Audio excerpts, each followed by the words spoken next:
1 लाख रुपए की अगर जॉब है, श्रमिक हमारे मान लेते हैं कि 25 साल के, 1 लाख रुपए की इनका इनकम आती है, सैलरी से आती है जहां जिस कंपनी में काम करते हैं। 1 लाख रुपए की सैलरी का क्या करते हैं ये, उसका 30% 70,000 रुपये उड़ा देते हैं, और 30% किसी SIP SIP वगैरह किसी में म्यूचुअल फंड में किसी से मिल गए हमसे और कहीं SIP शुरू कर दिया।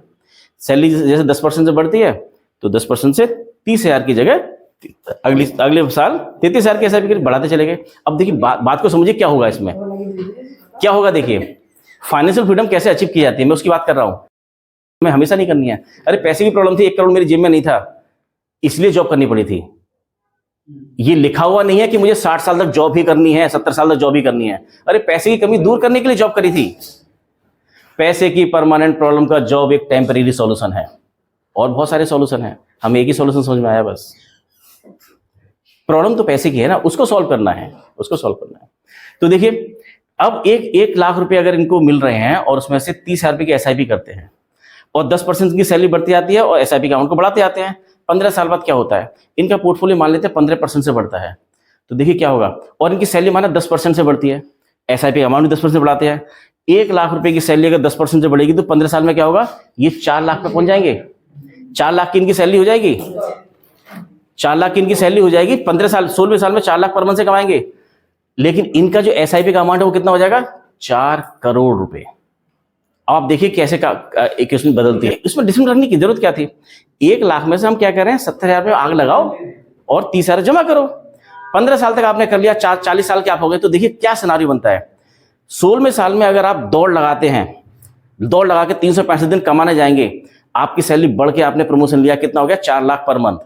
पूरे 16वें साल में पूरे साल में कितना पैसा आएगा, 4 लाख इंटू 12 48 लाख रुपए आएंगे। आपको टैक्स कितना देंगे, 14 लाख रुपए।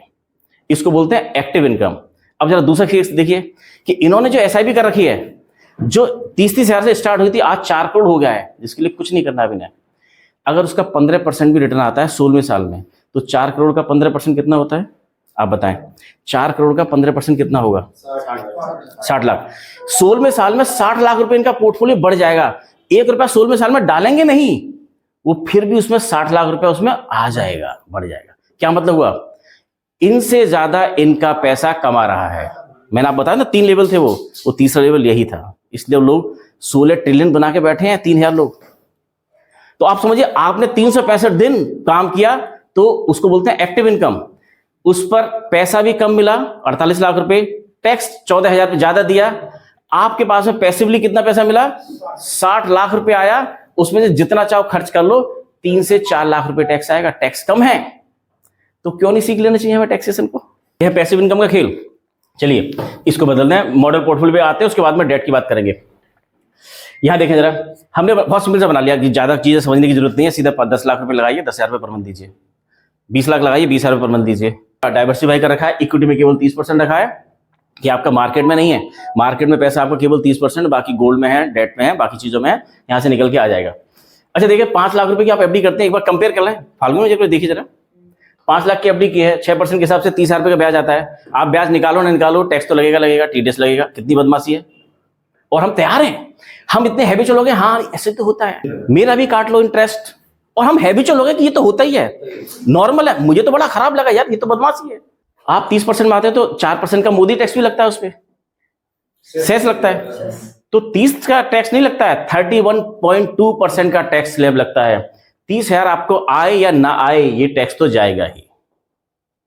लेकिन यहां रखते हैं, अगर आप विड्रॉल नहीं करेंगे तो टैक्स नहीं है, विड्रॉल करेंगे तो टैक्स कितना है, 493। 20 टाइम्स कम टैक्स हो गया आपका इस पोर्टफोलियो के अंदर में। टैक्स यहां भी आएगा, लेकिन टैक्स कितना आएगा, 20 टाइम्स कम आएगा। यहां पर 9,360 दे रहे हैं, आफ्टर टैक्स कितना आ गया, 4.12%। फिर भी हम कह रहे हैं FD सेफ है। अरे उसने इन्फ्लेशन को भी बीट नहीं किया है, सेफ कैसे हो जाएगी। उसके बाद उसमें पैसा कितना बचता है, 20,640 रुपए साल का। कटने के बाद में उसको अगर 12 से डिवाइड कर ले तो हर महीने कितना पैसा मिल रहा है आपको। अगर पॉसिबल हो FD आपको हर महीने देना शुरू कर दे तो 1,720 रुपए आपको मिलेगा FD से। 6% के हिसाब से 7 है तो थोड़ा ज्यादा मिल जाएगा। कोई कहता है चौड़ के आता है 7% की FD करा के आया हूं मैं। किसी ने नहीं कहा कि 6%, सबने कहा मैं 6% की FD करा, किसी ने ये नहीं बताया अरे भैया तुम्हारे हाथ में तो 4.128% आ रहा है। किसी ने मुझे आज तक नहीं बोला है कि मैं 4.128% की FD करा के आया हूं। सबने बोला मैं 7% की करा के आया हूं, मैं 8%। अरे भैया 8 पे टैक्स भी तो लगा लो, 30% आपका टैक्स लगता है, 8 या 24, 2.4%। उस पर सेस भी लगेगा। 2.4 का मतलब क्या हो गया, 5.6, 5.5 कुछ के आसपास आएगा। तो सब ने बोला 8% की एफडी कराया मैंने, लेकिन किसी ने ये नहीं बोला कि इफेक्टिव मेरे हाथ में जो आता है वो 5.6, 5.5 के आसपास आता है। तो हम कितना झूठ बोल रहे हैं खुद से। अच्छा ये देखिए 1720 रुपये पर मंथ आएगा। यहाँ क्या कर रहे हैं हम, ये यहाँ क्या कर रहे हैं हम, आपको 5044 रुपये दे रहे हैं। 5 लाख लगाया है, 5044 रुपये लिए जाइए, पोर्टफोलियो मैनेज हम करते रहेंगे। इतना टैक्स भी जाएगा, टैक्स के बाद भी आपके पास में 5003 रुपये पर मंथ आ रहा है। 5 लाख लगाया है, 5003 रुपये, 10 लाख पे 10,000, 20 लाख पे 20 लाख, मेरा 1.5 करोड़ लगा हुआ है, 1.5 करोड़ पे 1.5 लाख पर मंथ। मुझे यही समझ में आता है कि वहाँ पैसा आता है उसको बराबर करना है और आनंद लेना है बस। मैं बिल्कुल नहीं देखता हूँ, एक बार जो पढ़ाई करनी थी कर ली, तो हमें नहीं समझ में आता है तो किसी एक्सपर्ट को ना, किसी एजेंट के पास में न जाए। हमें लगता है कि हम इंश्योरेंस वाले से अपनी प्लानिंग करा लेते हैं, बैंक वाले ज़्यादा समझदार होंगे उनसे करा लेते हैं, हमें ये लगता है कि ये एक्सपर्ट होंगे। नहीं है एक्सपर्ट भाई, बैंक वाला बैंक की बात करेगा, इंश्योरेंस वाला इंश्योरेंस की बात करेगा, पोस्ट ऑफिस वाला पोस्ट ऑफिस की बात करेगा, mutual fund distributor mutual fund की बात करेगा, ब्रोकिंग वाला ब्रोकिंग की बात करेगा। आप किसी CFP से मिलिए, सर्टिफाइड फाइनेंशियल प्लानर से मिलिए, वो इन सारे 5 जगह से निकाल के लेके आएगा कुछ प्रोडक्ट्स आपसे 10-12 क्वेश्चन पूछेगा, आपकी प्रोफाइलिंग करेगा, उसके हिसाब से आपका पोर्टफोलियो लगा दे देगा। आप 12 पे खुश हैं, 10 पे खुश हैं, 6 पे खुश हैं, जहाँ खुश हैं उसके हिसाब से संतोष आराम से करके अपने लाइफ के जो गोल्स हैं, जिसके लिए हम दुनिया में आए हैं, वो काम करिए ना। एक बार एक्सपर्ट से सलाह ले लीजिए, 1-2 घंटे 3 घंटे निकालिए। लेकिन सब लोग लगे पड़े हैं अर्जेंट वर्क करने में, भाग रहे हैं। जैसे अभी बहुत सारे लोग नहीं आ पाए क्योंकि भाग रहे हैं लगातार अर्जेंट वर्क में। हम बिजी हैं सर, बिजी हैं, हमें ना बुलाओ। हम नहीं सुन सकते आपकी बात क्योंकि बहुत सारे अर्जेंट वर्क हमारे पास हैं और इंपॉर्टेंट वर्क भूल गए हैं। इंपॉर्टेंट वर्क भूल गए हैं कि इंपॉर्टेंट क्या था हमारे लिए, कि क्यों आए थे हम, क्या करने आए हैं, क्यों भागे जा रहे हैं लगातार। मैं रोक के जो भागते हुए रोक लेता हूँ, क्यों भाग रहे हो, सुबह शाम तक भागे जा रहे हो, एक बात सुन, बैठ जाओ 1 घंटे सुन लो, मुझे जवाब दे दो, मेरे क्वेश्चन को क्रॉस क्वेश्चन करो, मेरी जितनी जानकारी उसके हिसाब से मैं आपको आंसर दूंगा। चलिए इसको दूसरा पलटा इसका जरा। होता क्या है, आपको लगा नहीं हमारे तो निकल गए, जैसे बहुत सारे कहते नहीं बिटवा को बता दो। अरे बिटवा के लिए कर लीजिए। आपने कहा कि 5 लाख रुपए अगर आपने इन्वेस्टमेंट बेटे के नाम से कर दिया है, पोते के नाम से कर दिया है, तो देखिए होता क्या है। कंपाउंडिंग आपने तो नहीं, मैंने तो फील किया कंपाउंडिंग कैसे बोलती है, कंपाउंडिंग वो मैं जानता हूं कंपाउंडिंग। 5 लाख में से 5,000 पर मंथ हम निकाल रहे हैं, उसके बावजूद भी ये क्योंकि ये 14 से 15% का पोर्टफोलियो देता है, 14 से 15% का इसमें रिटर्न आता है, तो 12% से अगर आप पैसा निकाल भी रहे हैं इसमें से, आपके पास आ रहा है 1 तारीख को आ रहा है, तब भी 2 से 3% का इसमें अल्फा है। और 2 से 3% का मतलब भी क्या है कि आपका 5 लाख रुपए करीब 1.42 करोड़ के आसपास हो जाता है। अब दूसरा देखें यहाँ पर, इसमें से आप अगर दूसरा खेल क्या करते हैं कि भाई जो बैंक से मुझे FD से मिल रहा था 1720 रुपए हर महीने, उतना मैं रख लेता हूं, बाकी का आप SIP खेल लो। तो बाकी के अगर मैं 3283 रुपये SIP कर देता हूँ, हमने 40 साल का डाटा डाला है, आप 20 का कहेंगे 20 का कर देंगे, 10 का कहेंगे 10 का कर देंगे, 100 कहेंगे 100 कर देंगे, तब भी 5 करोड़ हो जाता है। 5 करोड़ का मतलब मुझे तो समझ में आता है, 5 करोड़ का मतलब, हाँ बिल्कुल, वो निकाल देंगे, वो कस्टमाइज करेंगे। हमने यहाँ पर वो भी कहा एज पर योर रिक्वायरमेंट, आप 10 साल करेंगे हम 10 साल का बना देंगे। आपने कहा नहीं मेरे बेटे को 12 साल बाद पैसे की जरूरत है, हॉस्टल में जाएगा, उसे कुछ हॉस्टल का पैसा खर्चा निकल जाए, तो 12 साल का हमने बनाया ही सारा चीज। आपका पैसा कितना 18 लाख के आसपास हो जाएगा उस समय। 12 साल के बाद में 5,000 नहीं 12,000 रुपये पर मंथ आपके पास में आ रहा होगा, और वो इंक्रीजिंग ऑर्डर में आएगा। 13वें साल में 13,000 रुपये, 14वें साल में 14,000 रुपये, 20वें साल में 25,000 रुपये, 25वें साल में 50,000 रुपये। उसके बावजूद भी वो कितना 1.68 करोड़ के आस हो जाएगा। हमें नहीं समझ में आती है नंबर। एक बार करें कैलकुलेशन, एक्सेल पे बैठे हैं, एक्सपर्ट से बात करें, थोड़े से स्टडी करें, कुछ अच्छे क्वेश्चन पूछें, उस कहानी क्यों नहीं दिखाए। हम इसी घेरे में है, 99% में है, 99 में, मेरे पड़ोसी भी 99 में है, मैं भी 99% में आता हूँ, वो भी आता है, शर्मा जी, गुप्ता जी, वर्मा जी। जो सब कर रहे हैं वही हम कर रहे हैं, जो सब कर रहे हैं और वही हम कर रहे हैं, तो रिजल्ट तो सबके जैसा ही आएगा। रिजल्ट मुझे 1% वाला चाहिए, काम करूंगा मैं 99% वाला। कितनी बेईमानी है, ये बेईमानी तो हम कर रहे हैं ना। अगर 1% वाला मुझे रिजल्ट चाहिए तो देख लेते हैं 1% वाले लोग करते क्या है, सीख लेना उन चीजों को।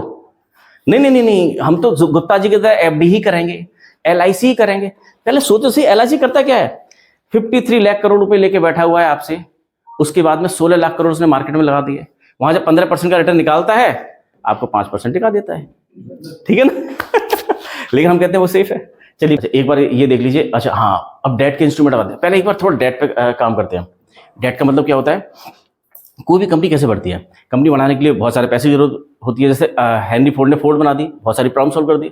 हमें लगता है कि मोदी साहब प्रॉब्लम सॉल्व करेंगे, लीडर प्रॉब्लम सॉल्व करते हैं, बिजनेसमैन प्रॉब्लम सॉल्व करता है, बहुत सारी चीज़ें हमारी सॉल्व नहीं होती है। मतलब अब देखिए, ये बोतल भी किसी ने बिजनेस में बनाई होगी और एक प्रॉब्लम सॉल्व हो गई कि हमें प्यास लगी आ रही तो फटाफट पानी का इंतजाम है यहाँ पर। तो बनाने के लिए भी क्या हुआ, उनके पास पैसा नहीं था। पैसा नहीं तो वो कंपनी कैसे बनी होगी बिस्लेरी? उन्होंने अपने दोस्तों से लिया, उधार लिया। तो बिजनेस बनता है कैसे? आप पैसे अपने दोस्तों से उधार लेते हैं, बैंक से उधार लेते हैं, उधार लेके फिर बिजनेस बनाते हैं। एक तरीका ये है, उधार लेते हैं तो उसमें कुछ ब्याज देना है। दूसरा तरीका क्या है? इक्विटी का है कि भाई मैं अपनी कंपनी में आपका एक्सपर्टीज है, आप 10 लाख रुपए दीजिए, आपका कुछ 5% का आपका हम हिस्सा डाल देंगे। उसको शेयर बोलते हैं। वो भी मार्केट में लिस्ट होता है, आईपीओ के फॉर्म में आता है, उसको आपने खरीद लिया तो जिंदगी भर डिविडेंड देता रहता है। कंपनी अच्छा करेगी तो आपको पैसा मिलेगा, खराब कर दिए पैसा गया। ठीक है, ये दो तरीके हैं कंपनी बनाने के, एक तो इक्विटी और दूसरा डेट। डेट को समझते हैं आज, इक्विटी अगली बार मिलेंगे हम। डेट का मतलब क्या हुआ कि जो हम पैसा किसी को देते हैं उस पर जो ब्याज मिलता है उनको बोलते हैं debt instrument. Debt, DEBT, debt instrument बोलते हैं। जैसे FD है, RD है, ये सब डेट इंस्ट्रूमेंट, PPF है। जो ब्याज हमें दे रहा है वो डेट इंस्ट्रूमेंट है। अगर अब मैंने पैसा दे दिया किसको, बैंक में जाके मैंने 1 लाख रुपए दे दिया, 6% का वो मुझे, पीछे था हमारा 5 लाख रुपए दे दिया बैंक को और 6% के हिसाब से उसने 30,000 रुपये मुझे ब्याज दिया। अब ये उधारी का हिसाब किताब कैसे होगा? इसके लिए एक प्रोमिसनरी नोट बनाया जाता है। उस नोट को अलग अलग तरीके से बोला जाता है। उस नोट को हम क्या बोलते हैं? FD, अगर वो 1 साल से ऊपर है। अगर 1 साल से नीचे है तो उसको बोलते हैं सर्टिफिकेट ऑफ डिपॉजिट, CD बोलते हैं।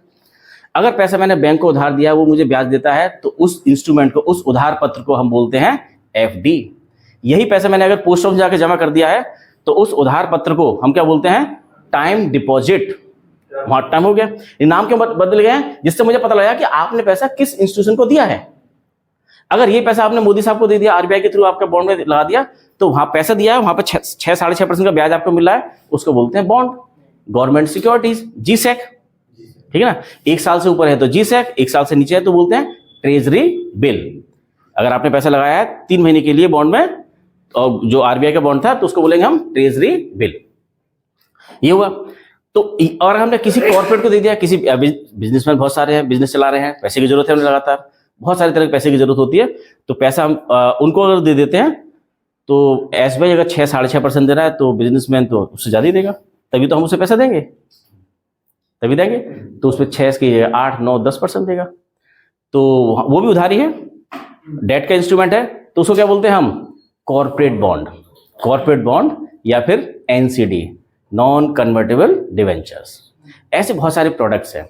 आप एक बार सीधे बैंक का खेल समझिए। पहले बैंक में आपने बैंक अकाउंट खोला है, आपका मेरा है बैंक अकाउंट, करंट अकाउंट है, तो वहां पर मेरा पैसा पड़ा हुआ है, कोई ब्याज नहीं मिलता है, 0% में मेरा 10 लाख रुपए वहां पड़ा हुआ है, बैंक यूज करता है उसका। तो बैंक को पैसा मिल गया, जो यूज करना है उसे 0% पे, मेरा पैसा करंट अकाउंट वाला। आपने सेविंग अकाउंट में छोड़ रखा है 20 लाख रुपए, वो आपको 3% पे ब्याज देते हैं, तो आपका पैसा उनको मिल गया 3% पे, मेरा मिला 0% पे, आपका मिला 3% पे। इन्होंने FD कर दिया, उनका मिल गया 6% पे। ठीक है ना? और मोदी साहब को बोल दिया कि जब इंटरेस्ट रिलीज होगा ना तो TDS काट लेना। 5 लाख की FD करेंगे तो हम बोले सेफ है। हाँ, सेफ नहीं था भाई। बैंक अगर पैसा सब लोग निकालेंगे तो बैंक रन, उसको बोलते हैं बैंक रन। बैंक में पैसा नहीं होगा, वो बैंक डूब जाएगा। अगर सब लोग पैसा निकालेंगे वहां से तुरंत, सबको पता है कि ऐसा हो सकता है कभी, अगर सब लोग जाके आज SBI बैंक में कुछ गड़बड़ हो जाए और पैसा निकालना शुरू कर दें तो बैंक हाथ खड़े कर देगा। तो फिर वहां पर आ जाता है कि इंश्योरेंस कंपनी आती है कि भाई मैं आपको 5 लाख का इंश्योरेंस देती हूँ। अगर वहां पर ऐसा रिस्क नहीं होता तो 5 लाख का इंश्योरेंस नहीं होता। 5 की जगह आपने 10 लाख की FD कर ली है तो भी आपको इंश्योरेंस कितने का है? 5 लाख। 5 लाख का ही है, 5 लाख तो गया। हम कहते हैं रिस्क नहीं है भाई, है। हाँ, हुआ नहीं है ये अलग बात है, लेकिन वहां पर है, उसका प्रोविजन किया गया है। जो पैसा वो देते हैं 16-17%, आपसे पैसा 4% पे लिया और बाकी नीडी पर्सन को दे दिया 16-17% पे, 2% का वहां पैसा आता भी नहीं है, उसको बोलते हैं प्रोविजनिंग। मैंने SBI की स्टेटमेंट देखी, वहां पर 2.3% का उनका NPA है। NPA 100 रुपए जो बांटते हैं उसमें से 2 रुपए 30 पैसे आते नहीं है। बिजनेस मॉडल ही ऐसा नहीं आएगा, लेकिन हमें पता ही नहीं है कि नहीं वो तो सेफ होता है।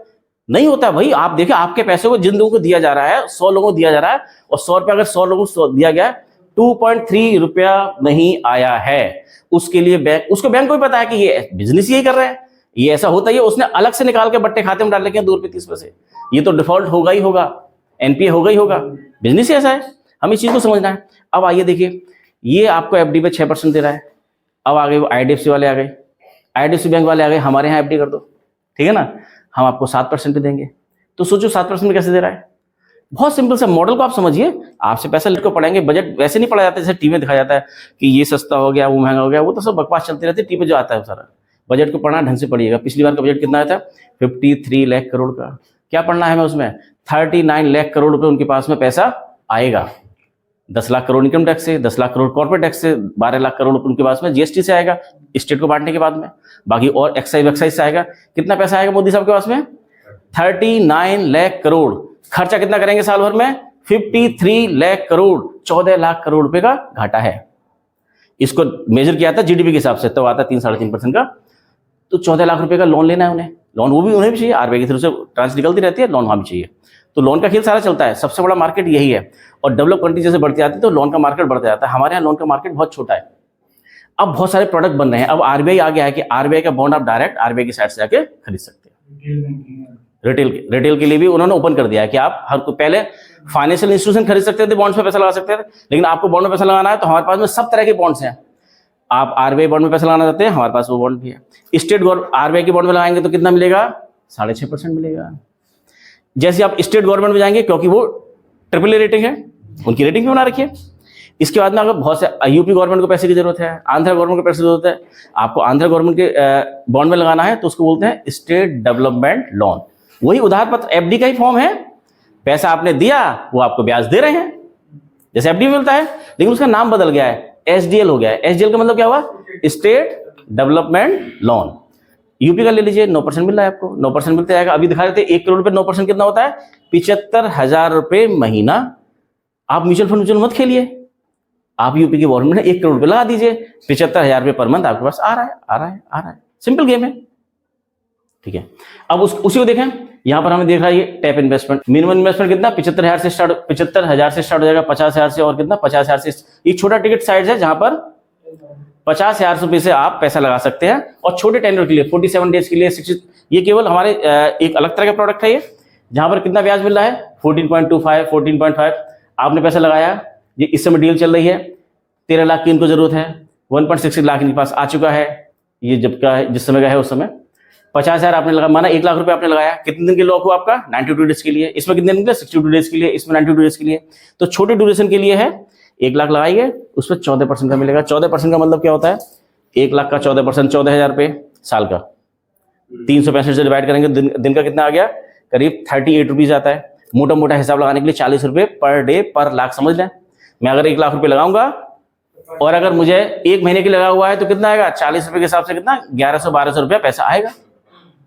उतने दिन पैसा मिलेगा नहीं, क्योंकि वो पैसा कहीं और जगह जिसको जरूरत है वहां से पैसा निकल के आ रहा है, और बड़े आराम से बन जाता है। इसको हमें समझना पड़ेगा कैसे बनता है ये 14%, 17%।